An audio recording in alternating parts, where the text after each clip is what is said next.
Sustainable city atau kota berkelanjutan merupakan kota yang dirancang dengan memperhatikan dampak lingkungannya. Juga polusi CO2-nya sedikit dan juga polusi air maupun udaranya juga sedikit.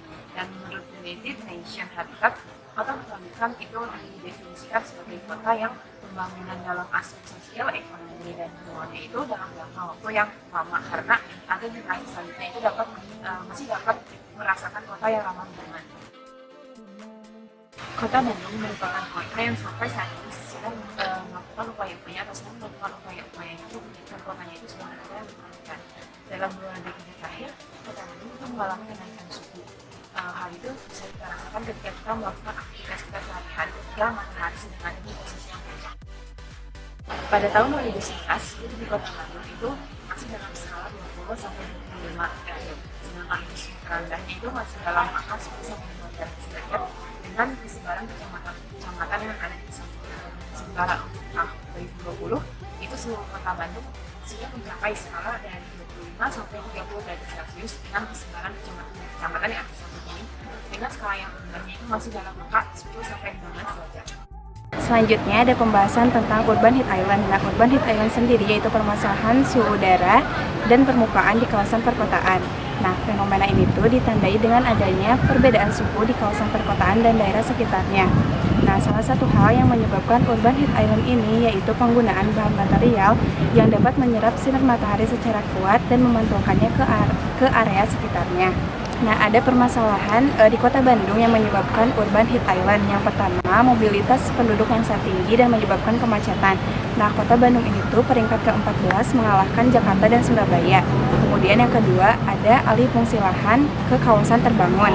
Kemudian yang ketiga, ruang terbuka hijau di kota Bandung tuh belum memenuhi kriteria. Nah, masih 6,46% dari yang seharusnya yaitu 20%. Kualitas transportasi umum yang belum baik sehingga masyarakat tuh turun gitu minatnya untuk naik transportasi umum.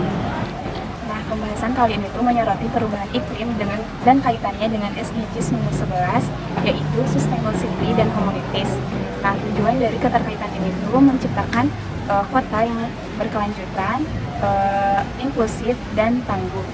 Nah, kemudian sudah dijelaskan juga dalam RTRI Kota Bandung tahun 2011 sampai 2031 pasal 3 yang berbunyi perwujudan tata ruang yang aman, nyaman, produktif, berkelanjutan, dan berwawasan lingkungan berbasis perdagangan jasa dan industri kreatif yang bertaraf nasional. Nah, tentunya kebijakan tersebut membantu Kota Bandung untuk menjadi kota yang berkelanjutan dalam menghadapi urban heat island. Akibat fenomena urban heat island, terhitung 20 tahun terakhir, kondisi lingkungan dan penataan ruang di Kota Bandung itu semakin bermasalah.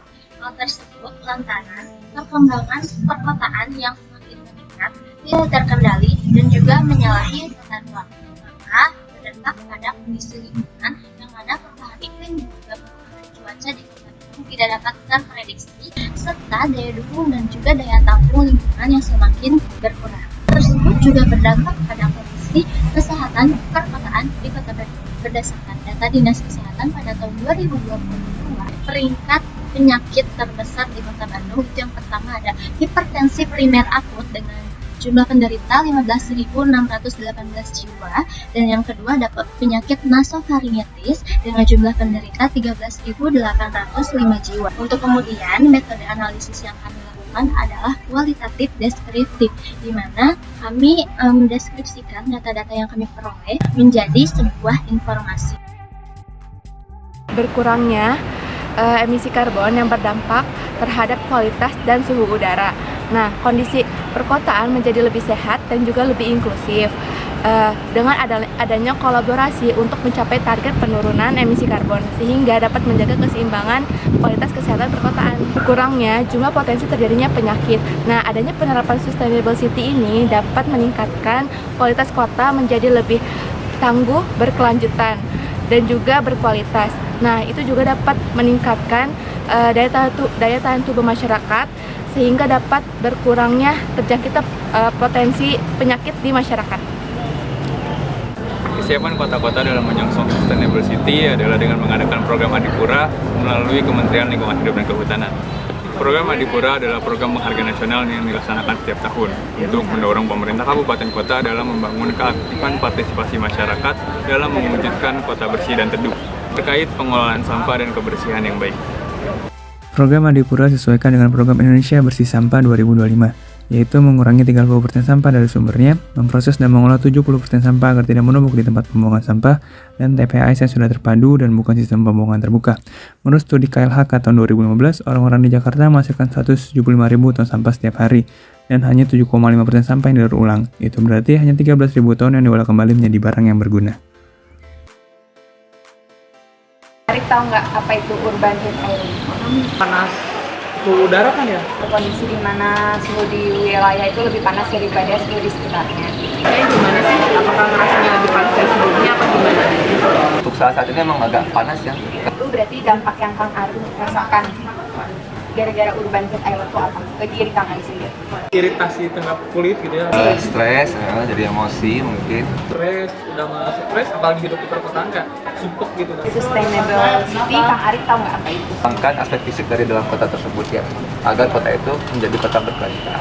Bandung itu merupakan kota yang tidak berkelanjutan atau belum?